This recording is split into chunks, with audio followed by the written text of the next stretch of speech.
Assalamualaikum warahmatullahi wabarakatuh. Perkenalkan, kami dari kelompok 7.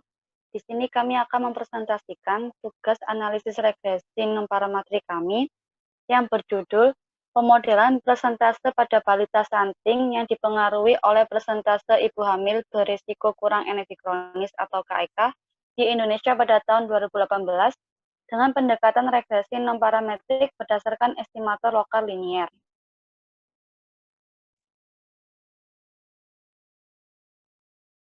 Anggota kami yaitu terdiri yang pertama Noviatus Soliha dengan NIM 04, Yeni Rahmawati NIM 015, Aziza Wulandari NIM 025, dan Wanda Nabila NIM 049. Di sini kami akan menjelaskan bab 4 dan bab 5 kami, yaitu bab 4-nya tentang hasil dan pembahasan.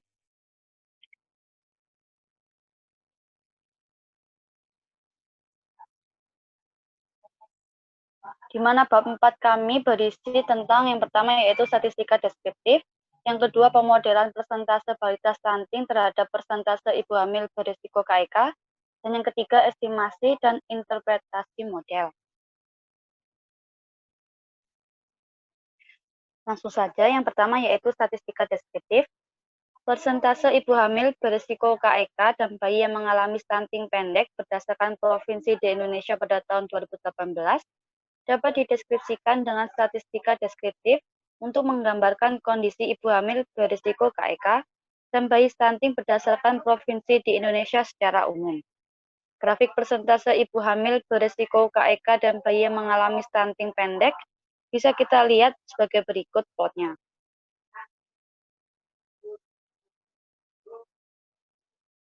Perhitungan statistika deskriptif terhadap persentase ibu hamil berisiko KEK dan bayi yang mengalami stunting pendek berdasarkan provinsi di Indonesia dengan menggunakan software Minitab 18 diperoleh hasil sebagai berikut. Dapat diketahui bahwa rata-rata persentase ibu hamil berisiko kurang energi kronis berdasarkan provinsi di Indonesia adalah sebesar 13,656%. Sedangkan rata-rata persentase bayi yang mengalami stunting pendek adalah sebesar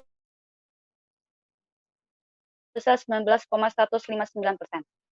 Persentase ibu hamil berisiko KEK yang tertinggi di Indonesia yaitu di NTT besar 21,7%, sedangkan yang terendah adalah di Sulawesi Utara besar 6,7%. NTT juga menduduki peringkat pertama angka bayi yang mengalami stunting besar 26,7%, sedangkan di DKI Jakarta merupakan provinsi yang memiliki persentase paling kecil yaitu sebesar 11,5%.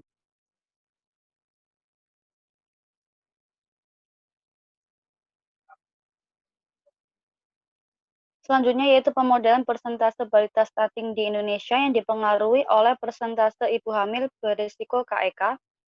Untuk memodelkan persentase ibu hamil berisiko KEK terhadap persentase balita stunting di Indonesia, yang dilakukan pertama kali adalah membuat plot antara persentase balita stunting dan ibu hamil berisiko KEK di Indonesia dengan menggunakan software Minitab.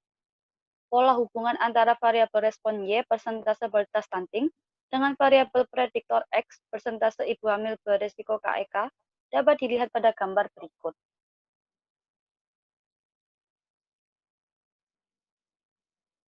Uji independen rantes variabel respon Y.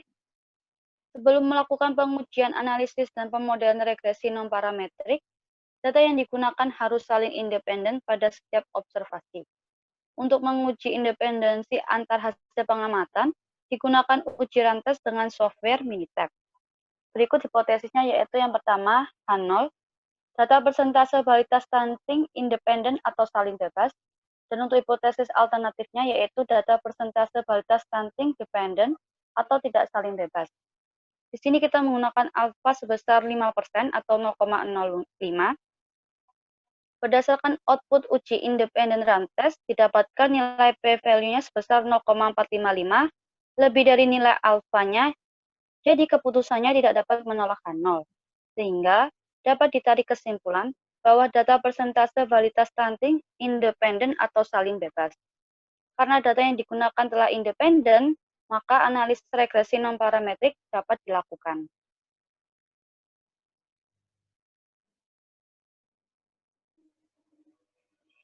Untuk selanjutnya yaitu pemilihan bandwidth optimal.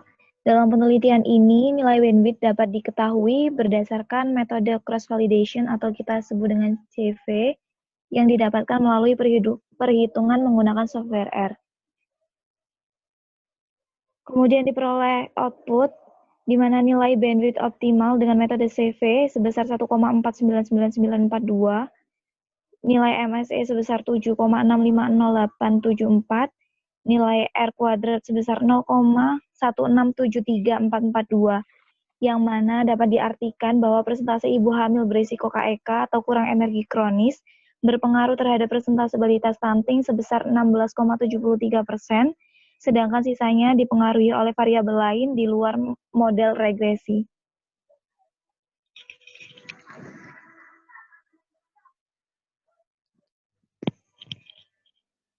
Berdasarkan data yang kita miliki, apabila kita melakukan plotting data menggunakan regresi parametrik, diketahui pola datanya menyebar, dan apabila dipaksakan akan membentuk pola linier, tapi sebenarnya titik-titik datanya menyebar tidak membentuk linier.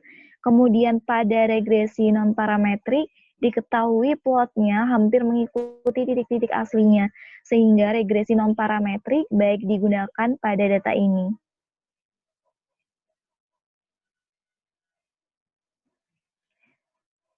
Selanjutnya untuk pengujian mean error data in sample. Dalam pengujian ini, kita menggunakan uji satu sampel T dengan bantuan software Minitab pada error data in sample. Pada error data in sample persentase balita stunting di Indonesia dengan hipotesis H0-nya, mean error data in sample persentase balita stunting sama dengan 0, dan H1-nya, mean error data in sample persentase balita stunting tidak sama dengan 0. Dengan daerah kritis, H0 ditolak apabila p-value kurang dari alfa, di mana alfanya sebesar 0,05 atau 5%. Berdasarkan output uji satu sampel pada output yang telah tertera, diperoleh keputusan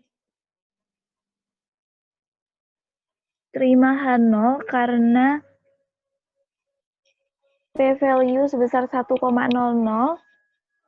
di mana itu lebih dari alfa, sehingga diperoleh kesimpulan bahwa mean error data in sample persentase balita stunting sama dengan 0.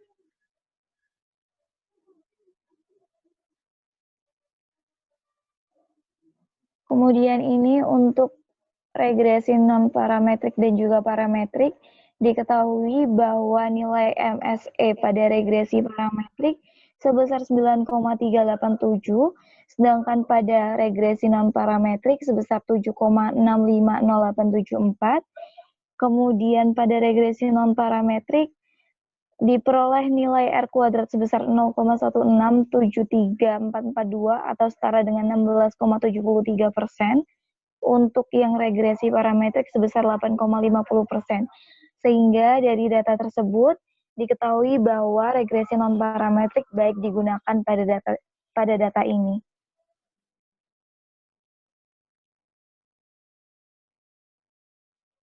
Kemudian berikutnya pemodelan data in sample presentase balita stunting. Jadi ini merupakan hasil estimasi parameter baik beta 0 maupun beta 1 berdasarkan model yang sudah dihasilkan dengan estimasi lokal linear, estimator lokal linear, dan untuk setiap pengamatan atau observasi nilainya beda-beda ya untuk beta 0 dan beta 1-nya sesuai dengan provinsi masing-masing karena ini merupakan data cross section.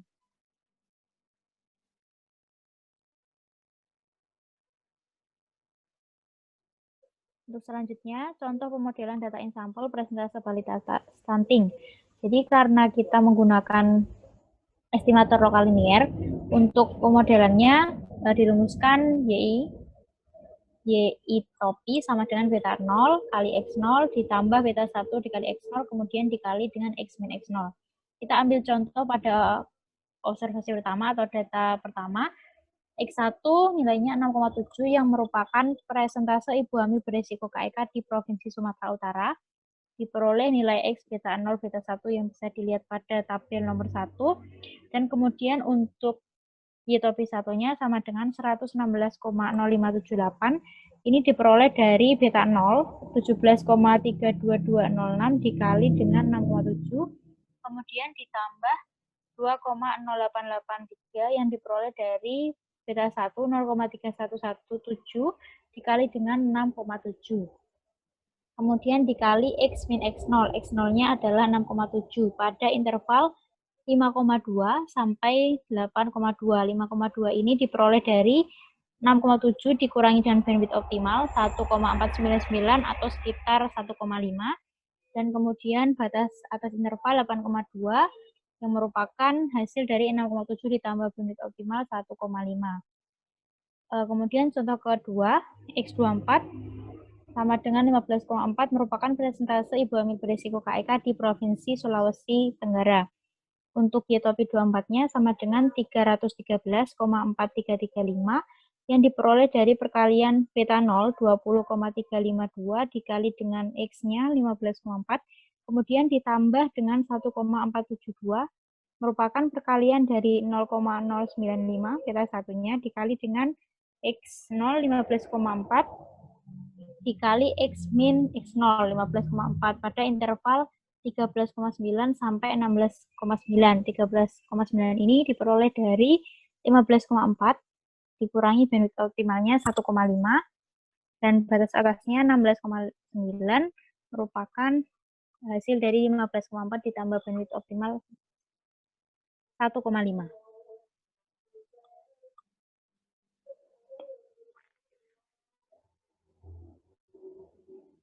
Kemudian selanjutnya, estimasi dan interpretasi model presentase varietas stunting yang dipengaruhi oleh presentase ibu hamil berisiko KEK di Indonesia menggunakan pendekatan regresi non-parametrik berdasarkan estimator lokal linier. Interpretasi model data ensemble presentase varietas stunting yang dipengaruhi oleh presentase ibu hamil berisiko KEK di Indonesia.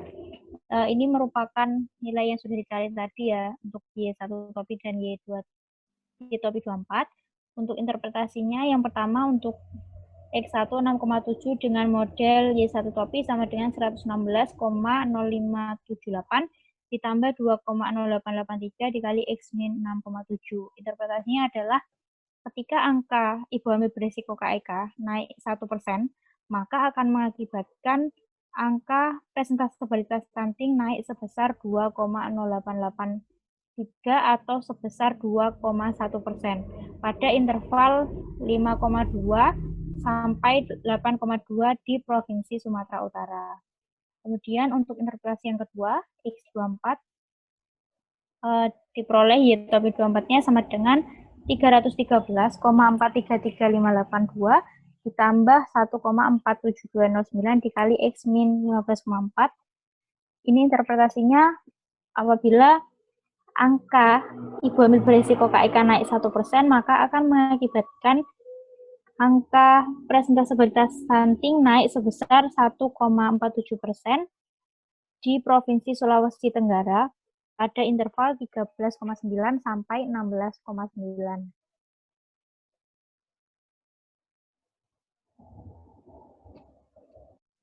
Untuk selanjutnya, ini merupakan beberapa hasil estimasi Y dengan persamaan non-parametrik yang dihasilkan. Jadi bisa dilihat ya, ini untuk Provinsi Sumatera Utara, Y aslinya 15,7, X-nya 6,7, dan diperoleh Y-topi sama dengan 17,32206 dengan nilai error min 1,62206. Kita dilihat juga bahwa rata-rata dari penduga Y-topi ini nilainya sudah mendekati dengan nilai aslinya.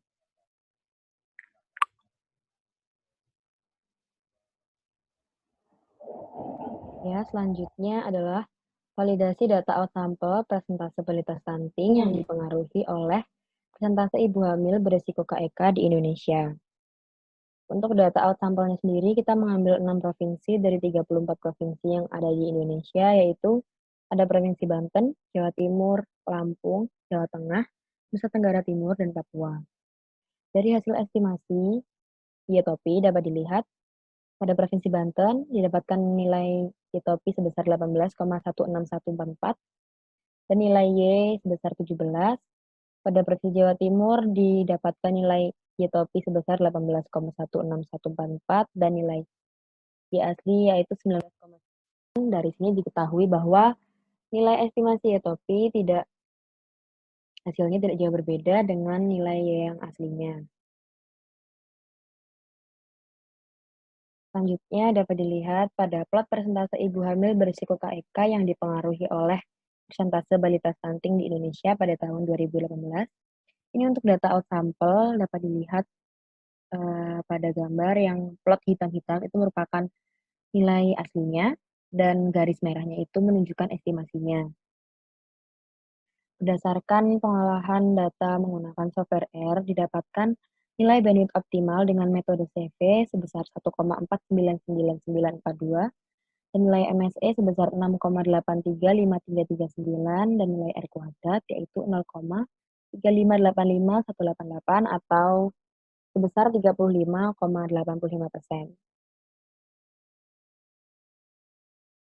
Selanjutnya, estimasi dan interpretasi model data outsample, persentase balita stunting yang dipengaruhi oleh angka ibu hamil berisiko KEK.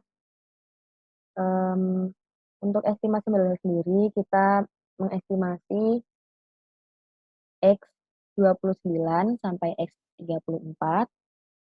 Didapatkan model seperti berikut, Y29 topi sama dengan 332,354352 tambah 39,8142 dikali X min 18,3 dan sama untuk Y34 topi didapatkan dari 332,354352 didapatkan dari perkalian antara X dengan beta 0 yaitu 18,3 dikali 18,16144 ditambah 39,8142 diperoleh dari perkalian antara X 29 yaitu 18,3 dikalikan oleh beta 1 yaitu 2,1756 dan X min 19,3 yaitu X min X29 dengan interval X berada di antara 16,8 sampai 19,8. Batas bawah interval sebesar 16,8 didapatkan dari 18,3 dikurangi oleh bandwidth optimal yaitu 1,499942 dan batas atas interval sebesar 19,8 didapatkan dari 18,3 ditambah nilai bandwidth optimal yaitu 1,499942. Berlaku pula sampai Y34 topi. Untuk interpretasi modelnya, kita ambil contoh pada Y31 topi sebesar 344,37232 ditambah 39,0333 kali X min 18,5 pada interval X antara 17,5 sampai 19,5. Untuk Y31 topi sendiri adalah model untuk Provinsi Lampung. Dari persamaan yang didapatkan, diketahui bahwa setiap kenaikan 1% angka ibu hamil berisiko kurang energi kronis pada interval 17,5 sampai 19,5 akan mengakibatkan kenaikan angka balita stunting sebesar 39,0333% di Provinsi Lampung. Selanjutnya adalah bab 5, yaitu kesimpulan. Dari hasil pengolahan data melalui software R, dapat disimpulkan beberapa hal. Yang pertama adalah, dengan melakukan pemodelan regresi non-parametrik berdasarkan estimator lokal linier, data persentase balita stunting yang dipengaruhi oleh persentase ibu hamil berisiko KEK menghasilkan bandwidth optimal sebesar 1,499942, baik dari data in-sample maupun out-sample. Yang kedua, berdasarkan bandwidth optimal tersebut, estimator lokal linier menghasilkan pemodelan yang baik, karena diketahui bahwa nilai dugaan persentase balita stunting sebagian besar hampir mendekati nilai persentase balita stunting yang sesungguhnya. Sehingga dapat dikatakan model yang dihasilkan cukup valid digunakan untuk memprediksi nilai persentase balita stunting. Kesimpulan yang ketiga adalah Berdasarkan interpretasi model yang dihasilkan, dapat diketahui bahwa persentase balita stunting tiap provinsi di Indonesia dipengaruhi oleh persentase ibu hamil berisiko kurang energi kronis di provinsi tersebut.